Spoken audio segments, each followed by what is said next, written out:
The economic repercussions of the war in Ukraine have far-reaching consequences.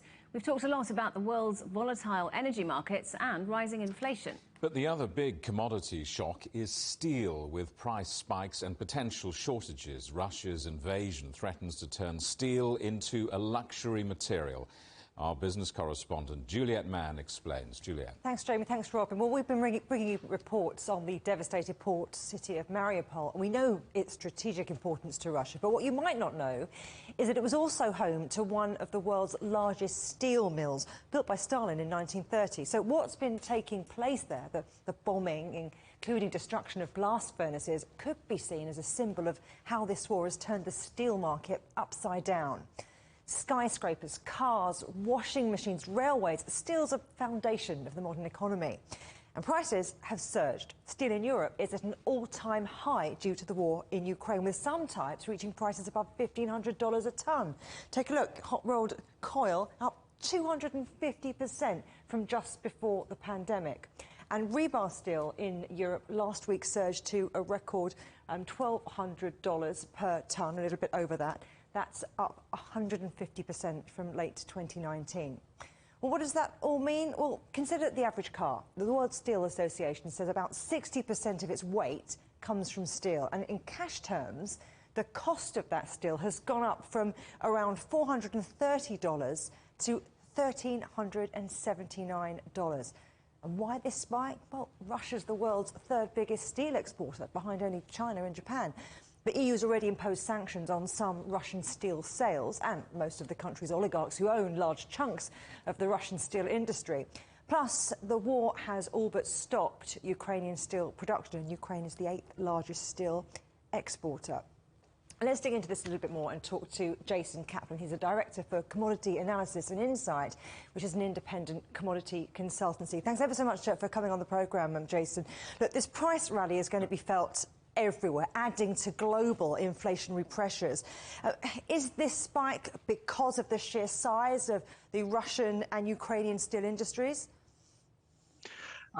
While they're quite significant industries in themselves, they really focus themselves on exporting. So that while the EU, for instance, makes less steel, it needs to import more. And Russia and Ukraine has been contributing that for quite a while now. So to what extent would you say that rising steel prices are also being driven by the war's impact on energy prices and the steel industry, not just within Russia, but outside it too? Oh, significantly. I mean, the largest, or one of the largest contributors to steel prices or making steel is electricity or coal. And both of those are being quite significantly affected by the conflict. So what's it going to take then to get these steel prices under control? Are there alternative sources? You know, what other markets could we be looking at? No, in fact, I see quite the opposite happening. All the raw materials are now being affected. We're seeing steel scrap shooting up. We're seeing iron ore being affected. I'm seeing actually quite significant price increases coming before there can be any sign of them dropping again. So when we talk about the price of oil, we then automatically think we're going to pay more to fill up our cars. So when we talk about steel, what's that going to mean? I've just shown some numbers about how the amount of steel, the cost of the amount of steel used in a car is going to make that more expensive. Are consumers going to have to suck this up? No, definitely. I mean, the manufacturers are going to have to pass on those increases to their consumers. But I think fundamentally there's more of a problem is, are they going to be able to get the steel in the first place? Are you actually going to be able to buy the car because the manufacturers can't get hold of their raw materials to build that car for you? So this has huge implications then also for the auto sector and many others too, just general infrastructure, building bridges, rebuilding the parts of Ukraine that have been devastated. Oh, yes, very much so.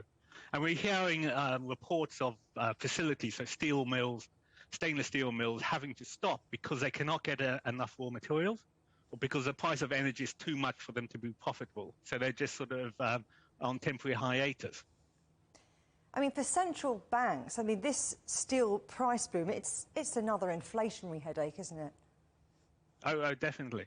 I mean, we haven't yet seen it in consumer spending, so consumers aren't holding back on buying the things which might have a steal, the garden furniture or the cars. But clearly, when you have rises of 200 or 300% and more expected, it's going to stop people from buying the things they were planning to do so. And so in terms of the opportunity for people in the metal markets, where is it? At the moment, I think most people are just in damage limitation. If you can get hold of, if you're a supplier, if you can get hold of your raw materials and you can produce at a real price, then you can find a lot of people willing to pay quite a lot for the products you have to sell. If you're a buyer, then perhaps you're in a quite difficult straits. If you haven't secured your supply, now you're going to have to go to an open market and see some of these big prices hitting your profitability. Jason Kaplan at Commodity Analysis and Insight, thank you very much for yours. And of course, we know European leaders are meeting again to discuss options. If Brussels is contemplating banning imports of steel from Russia as part of additional sanctions, the markets could tighten even more, Jamie and Robin. Juliet, thank you very much.